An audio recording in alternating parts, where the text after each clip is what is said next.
Tuzzeemu okusinkana bajja na bajja. Mulina kye mutugamba ekirala? Akatambi k'abamaama kano bakazi bajja munnange ate koogezza abamu obwama. Simanyi munnange kakati ggwe agamba nti nno nze sisobola kubeera munnange ate namujja wange.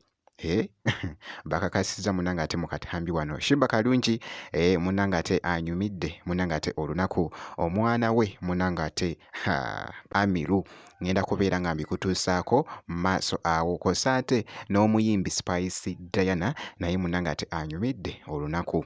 Bampita Jaminati nsinza ku Jaminati Yugi kakasa nti video ogimpeera like kosa ate n'okusubscribinga kasita obeera nga tonnaba.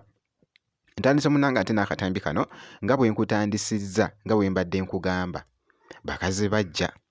Tuzzeemu okusinkana bajja na bajja. Mulina kye mutugamba ekirala? Baali bawakana. Kati tuli mu kisenge kya bba waffe. Mutulaba? Leero lwakuba ye tabaddeewo. Ffe batteekamu ne ssente. Mutulaba tunyirira, tewali alegerera munne, ffenna tubeera tunyirira. Ne tugenda awutu. Ate tuli luno. Abakyala mulekerawo obujja. Obujja mbuveeko. Ffe tubannyonnyola. Mulye emmere. Mukkute. Mukkute muve ku basajja. Mweyagala abasajja mubawe emirembe. Janet yatugamba. Nga bwe mukuze abaana bammwe. Weebale nnyo. Omusajja kasita akulekereza okkameeza. Ate ekirala oyagala ki? Oyagala ki? Tewali. Nga juice olina mu fridge. Buli kimu ekiri. Ofa ki n'omusajja? Munaye twabavaako twenyirira bwenyiririzi. Temutwegomba. Ne mubeereyo ne mukogga ne mulunduga emitima.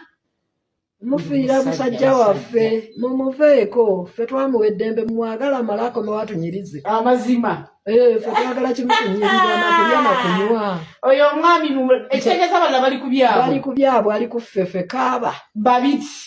Abasigadde be namba emu nze namba bbiri. Abatugoberera mmwe mumanyi. Mmwe mumanyi bye muliko.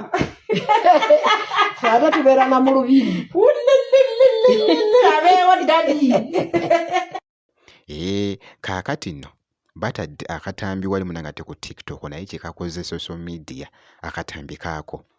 Nkugambye nti nno bakazi bajja munnange ate eside eyo. Muganda wange by the way okubeera nga bakolagana we batyo ebiseera ebisinga tekirabikalabika naye ndowooza munnange ate olabye bye babadde bali mu kwogera munnange ate mu katambi awo. Ebisigadde mbikulekedde munnange ate mu comment section. So nga nkwongeddeyoko omuyimbi munnange ate Shiba Kalungi. Shiba Kalungi agenze n'awandiika akagambo n'agamba nti nno gwe laba yenze stress killer. Ye post munnange ate gy'akoze omukyala n'asooka n'ateekayo ebifaananyi nga w'obiraba. Kasimayiro wali wonna gobadde muzigo mwereere. Ebifaananyi nga bw'ogezaako okubiraba biibyo. Weetegereze bulungi teekinga munnange ate katayimuko weetegereze munnange ate omukyala Shiba Kalungi bw'atyo bw'abadde anyumidde munnange ate olunaku. Ebifaananyi bino bibadde bikutte munnange ate vibe ku Instagram. So nga ate n'omwana we munnange ate Amiru yeeyongedde okubeera nga ayogeza abangi obwama. Omwana ono munnange ate mugimu era nga bw'ogezaako omulaba simanyi ki bw'oba amuwaaki bannange. Omwana ayogeza abantu obwama.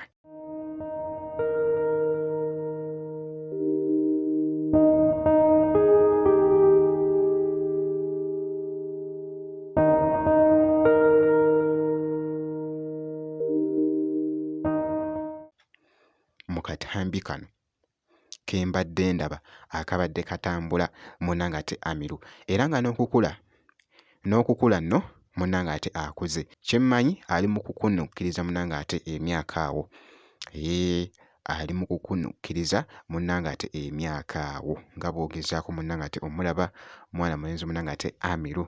So nga nkwongeddeyoko omuyimbi Spice Diana naye munnange ate aluteereddeyoko ebifaananyi nabyo bibadde munnange ate bikutte akati. Kakati nno nga bw'ogezaako okulaba mu kifo wali ekibadde kirabika obulungi kosa ate munnange ate ak'okunywa ndowooza munnange ate okalengera wali wonna kwegamba ka vibe kabadde munnange ate mubire akabadde munanga ate mu bifaananyi bino nga bw'ogezaako okulaba ebifaananyi ebibadde birabika munanga ate obulungi wali munanga ate ku intaneti ku Instagram ne ku Facebook omukyala munanga ate Spice. Jjukira nti no by the way ne Spice Diana yakamala okuvaayo munanga ate n'atusuulamuko oluyimba.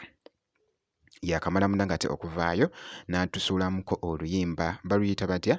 Baluyita sirwerabira baluyita batya? Oh my god, baluyita munanga ate finally, baluyita munanga ate finally. Kakasa nti oluceekingako kasita obeera nga tonnaba luceekingako oluyimba lwa Spice Diana olupya. So obutasobola munanga ati update yonna kakasa nti osubscribinga, ebisigadde just bitwekere, tujja kubeera nga tukuwa update yonna.